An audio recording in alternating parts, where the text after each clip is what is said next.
Sir, ഈ ISKP പുതിയ ദൗത്യം ഏറ്റെടുത്തിരിക്കുകയാണ്. അതൊരു ഭീകര സംഘടനയാണ്. അവരൊരു പുതിയ ദൗത്യം ഏറ്റെടുത്തിരിക്കുന്നതിൽ 1000 പേരെ റിക്രൂട്ട് ചെയ്തതിൽ 21 പേർ മലയാളികളാണ്. അതായത് ചാവേറുകളാകാൻ തയ്യാറായി നിൽക്കുന്ന മലയാളികൾ, ഭീകരർക്ക് വേണ്ടി പ്രവർത്തിക്കാൻ നിൽക്കുന്ന മലയാളികൾ. ഇതാണ് അവരുടെ ഒരു ഇപ്പോഴത്തെ ഒരു നമ്മളെ ഞെട്ടിപ്പിക്കുന്ന ഒരു കാര്യം എന്ന് പറയുന്നത്. മാത്രമല്ല, ഇവരുടെ ഒരു അജണ്ട എന്ന് പറയുന്നത് കശ്മീരും കൂടെ ഇപ്പോ ഇവർ നോട്ടമിട്ടിരിക്കുന്നു എന്നുള്ളതാണ്. എന്താണ് പെട്ടെന്ന് പഴയ ഒരു സംഘടനയാണ് പെട്ടെന്ന് പൊടി തട്ടിയൊക്കെ എടുക്കാനുള്ള കാരണം? ഈ സംഘടന നേരത്തെ ഉണ്ട് കേട്ടോ. സംഘടന എന്ന് പറഞ്ഞാൽ നമുക്കറിയാം, നേരത്തെ ഇവിടെ നമ്മുടെ കണ്ണൂരിൽ നിന്നൊരു താത്തയെ പിടിച്ചുകൊണ്ട് പോയി ഓർമ്മയുണ്ട്. താത്തയെന്ന് ഞാൻ പറഞ്ഞതെന്ന് പറഞ്ഞാൽ ഒരു ISKP ആണ്, ഫുള്ള് ഈ മുഖമൊക്കെ മറച്ചിരിക്കുന്ന അന്ന് പിടിച്ചത് ഓർമ്മയുണ്ട്. എനിക്കൊന്നൊരു 3 കൊല്ലം മുമ്പാണ്. അപ്പം ഇതിൻ്റെ മൊഡ്യൂൾ ഇവിടെ ഉണ്ട്, ഇവിടെയുള്ള സാധനം ഇവിടെ ഉണ്ട് കേട്ടോ. നമ്മുടെ അതിനകത്തൊരു കുഴപ്പമില്ല, കേരളത്തിലുണ്ട്. ഇവിടെ നിന്ന് പിടിച്ചുകൊണ്ട് പോയി. ഇത് നേരത്തെ ഉണ്ട്. ISKP എന്ന് പറഞ്ഞാൽ അവരെ ഈ ഓരോ ഭീകര സംഘടനകൾക്ക് ഓരോ ഉദ്ദേശമുണ്ടല്ലോ. ഇപ്പൊ പ്രത്യേകിച്ച് ഇവർ വിഭജിച്ചു കൊടുത്തിട്ടുണ്ട്. ഈ പാകിസ്ഥാനകത്തുള്ള ഭീകര സംഘടന, ഇപ്പോൾ ആഫീസ് ഇതിന്റെ ഭീകര സംഘടന ഇപ്പൊ പെണ്ണുങ്ങളുടെ തുടങ്ങിയിട്ടുണ്ട്. അതിന് കോഴ്സും ഒക്കെ ഉണ്ട്, സ്വർഗത്തിലേക്ക് നേരിട്ട് പോകാനുള്ള കോഴ്സ് ഒക്കെ ഉണ്ട്. അപ്പം പെണ്ണുങ്ങളും നേരത്തെ പെണ്ണുങ്ങളെ വീട്ടിൽ സമ്മാനം എത്തിക്കും, 9 വയസ്സ് മുതൽ തുടങ്ങാം. അപ്പൊ അത് ആദ്യം പറയാം. അപ്പം അങ്ങനെ ഈ ഭീകര സംഘടനകൾക്ക് ഓരോ പ്രദേശം വിധിച്ചു കൊടുത്താൽ, ഫുജി ഉൾപ്പെടെ ഉള്ളതിനകത്ത് ഈ ബംഗ്ലാദേശിലുണ്ട്. ഫുജി അതും ഓരോ വടക്കിഴക്കൻ സംസ്ഥാനം, അത് പോട്ടെ. അപ്പം ഇപ്പം ഇതെന്ന് പറഞ്ഞാൽ താലിബാനെതിരെ യുദ്ധം ചെയ്യുന്നതിന് വേണ്ടിയുള്ള ഭീകര സംഘടനയാണ്. പാകിസ്ഥാൻ ഇതിനെ ഓപ്പറേറ്റ് ചെയ്തിട്ട് ഇപ്പോൾ അവരാണ് ഇതെല്ലാം ഉണ്ടാക്കുന്നത്. അപ്പൊ ഇപ്പൊ അവരെ ഒരു കാര്യം കൂടെ ഏൽപ്പിച്ചു. കാരണം നിങ്ങൾക്ക് ഒരു പ്രോജക്റ്റ് കൂടെ ഉണ്ട്, കാശ്മീരും കൂടെ കൈകാര്യം ചെയ്തെടുക്കണം. മനസ്സിലാകുന്നത്? കാശ്മീർ വിഷയങ്ങളുണ്ടല്ലോ. അപ്പോൾ ഇതിനകത്ത് ഇവർക്ക് പ്രത്യേകമായിട്ടുള്ള, ഇതിനകത്ത് നമ്മൾ ഭയക്കേണ്ട ഒരു കാര്യം എന്ന് പറഞ്ഞാൽ, നമ്മൾ തമാശ രൂപേണ പറഞ്ഞെങ്കിലും ഇത് എത്രത്തോളം ഇന്ത്യയെ ബാധിക്കുമെന്ന് ചോദിച്ചാൽ, ഇന്ത്യക്കകത്ത് ഇതിൻ്റെ സ്ലീപ്പിംഗ് സെൽസ് അല്ലെങ്കിൽ എല്ലാത്തിൻ്റെയും ഉണ്ടെന്ന് പറഞ്ഞാൽ ഇത് വളരെ കൂടുതലായിട്ടുണ്ടെന്നുള്ള രീതിയിലേക്ക് വരുന്നുണ്ട്. ഇപ്പം ഇതിന് ട്രെയിനിങ് കൊടുക്കുന്ന സ്ഥലം എന്ന് പറഞ്ഞാൽ ബലൂചിസ്ഥാനിൽ കൊടുക്കുന്നുണ്ട്, ഖൈബർ പഖ്തൂൺ മേഖലയിൽ എല്ലാവർക്കും ട്രെയിനിങ് കൊടുക്കുന്ന സ്ഥലം. പാകിസ്ഥാൻ ഉന്നത ഉദ്യോഗസ്ഥന്മാർ, റിട്ടയർഡ് ഉദ്യോഗസ്ഥന്മാരും ഒക്കെ ഇത് കൊടുക്കുന്നത്. പക്ഷേ അതിനകത്ത് ഏറ്റവും നമ്മളെ ഇപ്പം ഞെട്ടിപ്പിക്കുന്ന ഒരു വിവരം എന്ന് പറഞ്ഞാൽ 1000 പേർക്ക് ഇപ്പം ട്രെയിനിങ് ഒരേ സമയം കൊടുക്കുന്നു. ഇപ്പം 1000 പേർക്ക് ട്രെയിനിങ് കൊടുത്തുകൊണ്ടിരിക്കുന്നു. അവർ ചാവേറുകളൊക്കെ ആവാൻ വേണ്ടി, അല്ലെങ്കിൽ ഏത് അർത്ഥത്തിലും അവരുടെ ലക്ഷ്യം പൂർത്തീകരിക്കുക എന്നുള്ള, ചാവേറാന്നല്ലവന്മാരല്ല ഇപ്പോൾ യുദ്ധം ചെയ്യുന്നത്. അപ്പോൾ ഇതിനകത്ത് 21ഓളം മലയാളികളുണ്ടെന്നാണ് ഇൻ്റർനാഷണൽ റിപ്പോർട്ടിനകത്ത് വരുന്നത്. നമ്മൾ ചുമ്മാ ഊഹിച്ച് പറയുന്നതല്ല.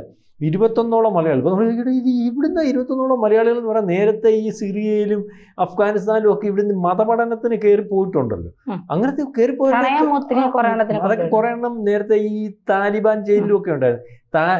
അപ്പോൾ ഈ അഫ്ഗാൻ ജയിലിലും ഒക്കെ ഉണ്ടായിരുന്നു. അത് താലിബാൻ വന്നപ്പോൾ ഈ മൊത്തത്തിന് തുറന്നിട്ടാണ്.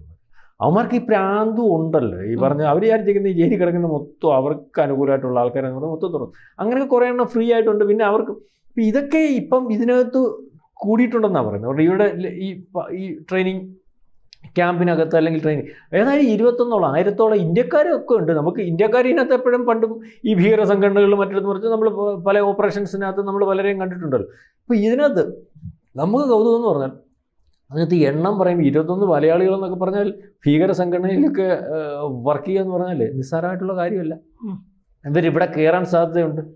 ഇവർ ഈ പറയുന്ന പോലെ ഇവരുടെ പ്രധാനപ്പെട്ട ഉദ്ദേശം എന്ന് പറഞ്ഞാൽ കാശ്മീരിൽ കയറി വിഷയം ഉണ്ടാക്കുന്നതിനപ്പുറം ഇപ്പം ആഗോളതലത്തിൽ ചർച്ച ചെയ്തുകൊണ്ടിരിക്കുന്നതെന്ന് പറഞ്ഞാൽ ഇവരുടെ അല്ലെങ്കിൽ ഭീകരന്മാരുടെ പ്രധാന ഉദ്ദേശം എന്തോ, ഇപ്പം ലക്ഷ്യം മോദി ഉണ്ടറിയാം. അത് മോദിയെ ഏത് അർത്ഥത്തിലും ഇല്ലായ്മ ചെയ്യുന്നതിനും ഇന്ത്യ ഛിന്ന ഭിന്നമാക്കണമെങ്കിൽ അവരുടെ ആദ്യത്തെ പ്രോജക്റ്റ് തന്നെ ഈ മോദി എന്ന് പറയുന്ന ഫാക്ടറാണ്.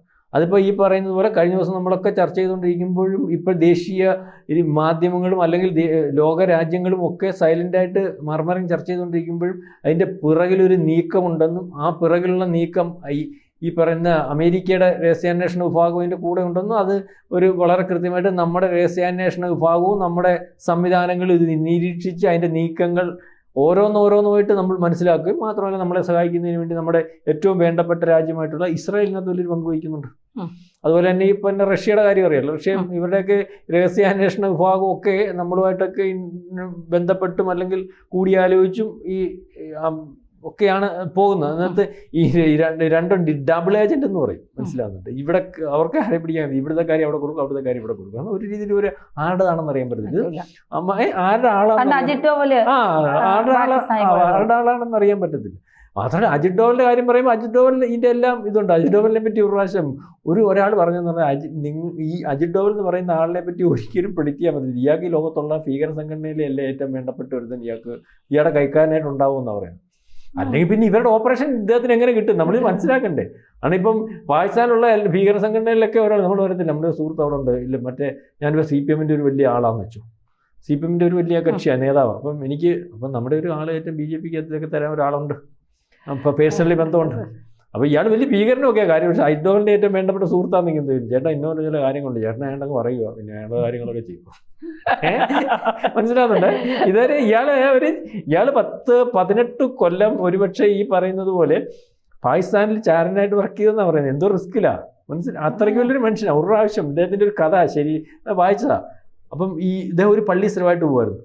പള്ളി സ്ഥിരമായിട്ട് പോകുന്ന സമയത്ത് ഈ ചാരനായിട്ട് അവിടെ പോയിരുന്ന് പ്രാർത്ഥിക്കുന്നു അതിൻ്റെ ഭാഗമായിട്ട്. അപ്പോൾ ആ പള്ളിയിലെ ഉസ്താദ്, അതിൻ്റെ ഏറ്റവും വേണ്ടപ്പെട്ട ആൾ, പ്രാവശ്യം ഡോവലിനെ ഡോവലിഞ്ഞ് വിളിച്ചിട്ട് നമുക്ക് ഒരെണ്ണം വരെ പോകാം. അപ്പം ഇയാളുടെ മനസ്സ് ആളിത്തുടങ്ങി, എന്നെ പിടിച്ചു.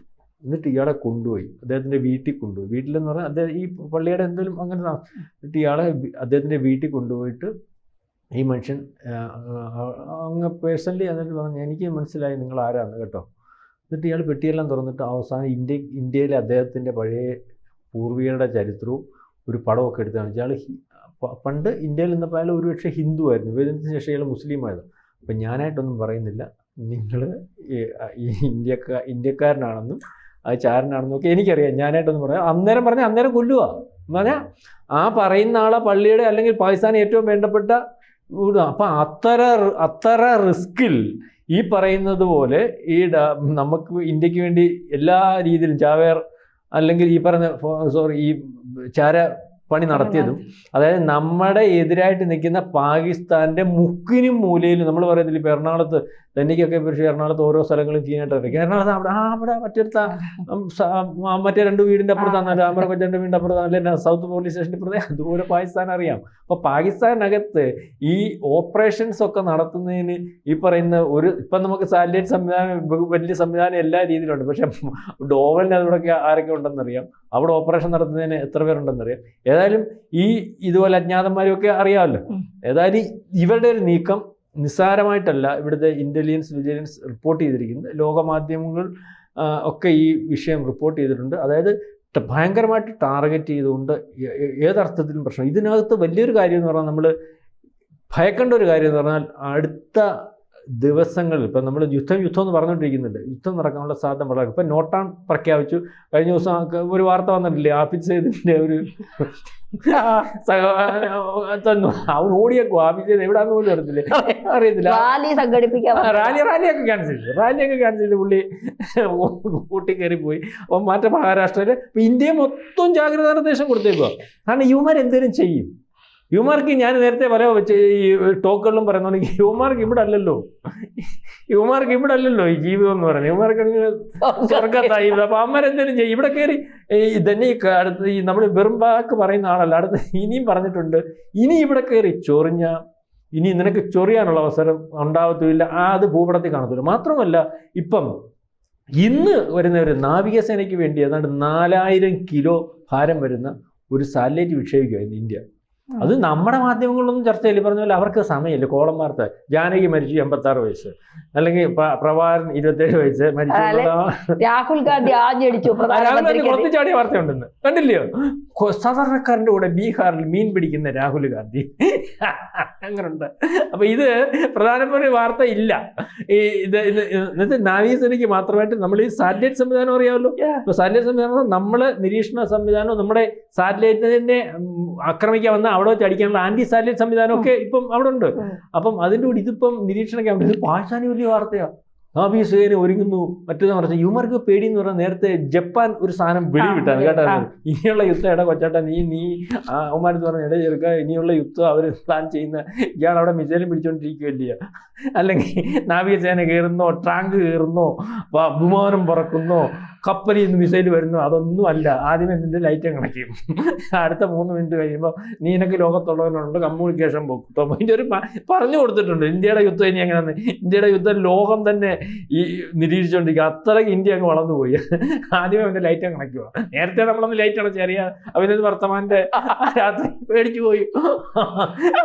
ലൈറ്റ് അണച്ച, അയ്യോ ലൈറ്റ് അണച്ചെന്ന് പറഞ്ഞിട്ട് ഇവൻ വിളിച്ച് അന്ന് എനിക്ക് അന്ന് ട്രംപ് വിളിച്ചപ്പം ട്രംപ് പറഞ്ഞു നരേന്ദ്രമോദിയുടെ മറ്റൊരു മുഖം ഞാൻ കണ്ടു, പിന്നെ കയ്യേലും കാലിനും പിടിച്ചാൽ ഞാൻ ശരിയാക്കിയത്. കാരണം ഇസ്രായേൽ വന്ന് അവരുടെ വിമാനം എല്ലാം കൂടെ വന്ന് വട്ടം നിൽക്കും. ഉമ്മാര് മേപ്പോട്ട് മൊത്തവും വിമാനവും ഇരുട്ടും മറ്റേ അപ്പൊ ഇനി അത് ഈ രീതിയിലൊക്കെ സ്റ്റാർ വാറിലേക്കാണ് ഇന്ത്യ പോകുന്നത്. അതുകൊണ്ട് യുവരാകപ്പാടെ യുവമാർ കഴിഞ്ഞ പ്രാവശ്യം കണ്ടില്ല, ഉദ്ദേശിക്കാത്തടത്ത് ആടിയിട്ട് യുവമാർ അങ്ങോട്ട് നോക്കിയിരിക്കും, ഇവിടെ വന്ന് അറ്റേ ഈ വടത്തെ നമ്മൾ ചിലപ്പോൾ ചില ബുദ്ധിമാർ കണ്ടിട്ടില്ല. ഇപ്പം ഇങ്ങനെ ഒരു കാര്യം പറഞ്ഞിട്ട് വഴക്കുണ്ടാക്കി ഇങ്ങനെ ഊന്നിട്ട് ഈ കൈ കൊണ്ട് ഒറ്റ നമ്മൾ ഈ എന്ന് പറഞ്ഞാൽ യുവമാർക്ക് കിട്ടും.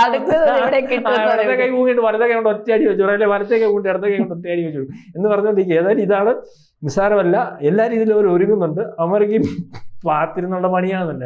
ഇനി ഈ പാത്തിരുന്നുള്ള പണി നടത്തിയാൽ പാകിസ്ഥാൻ ഭൂപടത്തിൽ കാണത്തിനും നരേന്ദ്രമോദി പറഞ്ഞിട്ട് നരേന്ദ്രമോദി വെറുമാക്ക് പറയുന്ന കണക്കല്ല, അവിടുത്തെ ഈ ആഭ്യന്തരമന്ത്രിയൊക്കെ പറയുന്ന കണക്കല്ല, ഞങ്ങൾ ഒരുങ്ങി തയ്യാറാണ്, വാടാ ഇപ്പൊ ബോംബിടും, പുള്ളി ബോംബിടുമെന്ന് പറഞ്ഞാൽ ഇടും. മറ്റേത് കായംകുളംകാരുടെ കല്യാണം പോലെ ഇത്ര ഈ പറയുന്നല്ല ഒന്നുമില്ല. അപ്പൊ എന്തായാലും ഇങ്ങനെയൊക്കെയാണ് സംഭവം. കൂടുതൽ വാർത്തകളും വിശേഷങ്ങളും നിങ്ങളിലേക്ക് എത്താൻ ABC മലയാളം സബ്സ്ക്രൈബ് ചെയ്യുക, ബെൽ ബട്ടണും അമർത്തുക.